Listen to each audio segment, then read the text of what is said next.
So we're really, really excited today that with Tegra, we've bridged the gap. We've brought mobile computing to the same level as desktop computing. We've brought mobile computing to the same level as supercomputing. We've brought the heart of GeForce and the soul of Tesla to the Tegra family. We've brought the heart of GeForce and the soul of Tesla to mobile computing. And we're really excited about that. Now, what's the benefit? What's the benefit of that? Well, the first benefit is solving, in fact, a very significant problem for game developers. If you take a look at game development today, just as you saw with Batman, the production value is incredible. It's completely cinematic. It's cinematic and also interactive at the same time. The computer graphics is cinematic. The experience is cinematic. The story has to be sufficiently broad and large and large in scope that you can actually enjoy the video game for 8 hours at a time, 10 hours at a time, 20 hours at a time. So there's enormous depth to the video games. And it stands to reason, with so much artistic contribution and so much technical contribution, that the production value, the production cost would be so high. In fact, most AAA titles today cost more than $100 million. Now, there's only one thing that you can do to solve that problem. You could either reduce the production value, or you have to have a larger footprint. You have to find a way, as a game developer, to reach more users. Well, in order to reach more users, unfortunately, the architectures are radically different. When you take a look at each one of the game platforms, the architectures historically were very different. They're becoming more and more similar. However, the architecture of mobile devices, which is the largest computing platform in the world today, and the architecture of next-generation game consoles are radically different.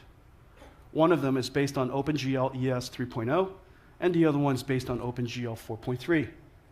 The capabilities are radically different. The capabilities, the features.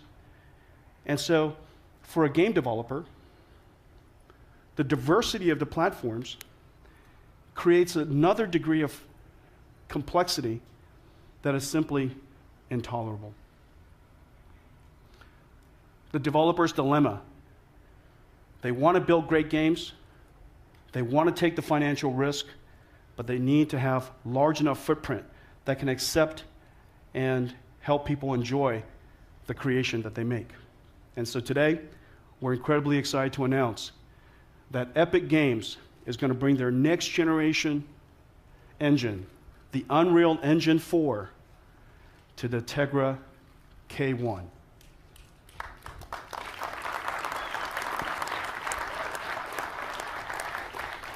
And Tim is a man of few words, for all of you guys who know Tim. And he has the highest expectations. We've been working with Tim now for 20 years.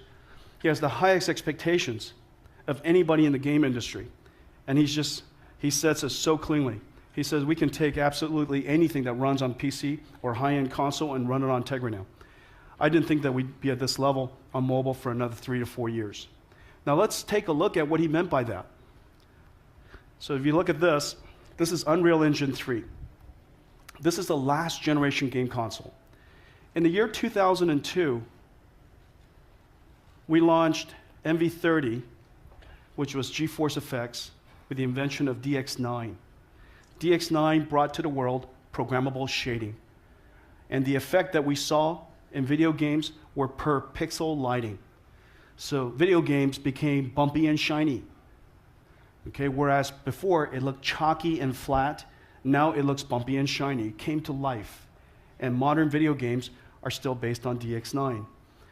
It wasn't for several years later that Xbox 360 and PlayStation 3 brought DX9 to game consoles. And then many years after that, it came to mobile devices. For the very first time with Unreal Engine 3, with Infinity Blade from Epic running on an iPad. iPad was the first capable machine to be able to run an engine that was introduced in the year 2002. A span of 8 years' time. A span of 8 years' time that it took for the Unreal 3 engine that runs on Xbox 360 and the PlayStation 3 to finally be able to run on a mobile device.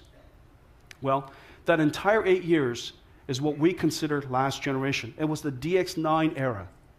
The DX9 era. If you take a look at most video games today, with the exception of some of the more modern video games that we're showing you, when you take a look at a mobile device or you look at a video game today, it's mostly DX9. That's the look of DX9. Well, here is the beginning of next generation. Next generation started with DX 11.1. I'll show you what DX 11.1 can do in just a second. We introduced it with Kepler.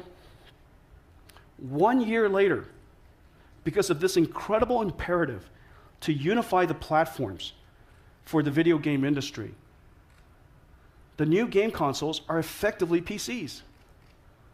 It's architecturally identical to a PC. It's because of this incredible imperative to keep the platforms the same. 1 year later, the game console industry brought the same architecture to game consoles. As a result, now the game developers have a reasonable footprint to target with next generation DX11 games running Unreal Engine 4. But here's the really exciting thing for Tim. And what he said earlier is this.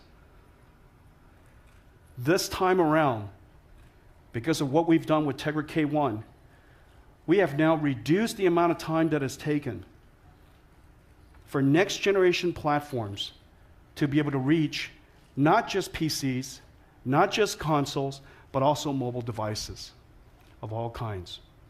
The benefits to game developers is really immense. Literally one singular architecture, one singular platform, and more importantly, one engine. Now the Unreal Engine, many of you guys have known, have been tracking the video game industry, is the most successful game engine of all time. Unreal Engine is effectively the operating system of games.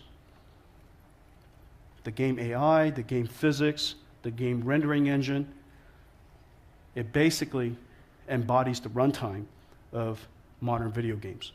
Unreal Engine 3 had hundreds of games that were credited to it.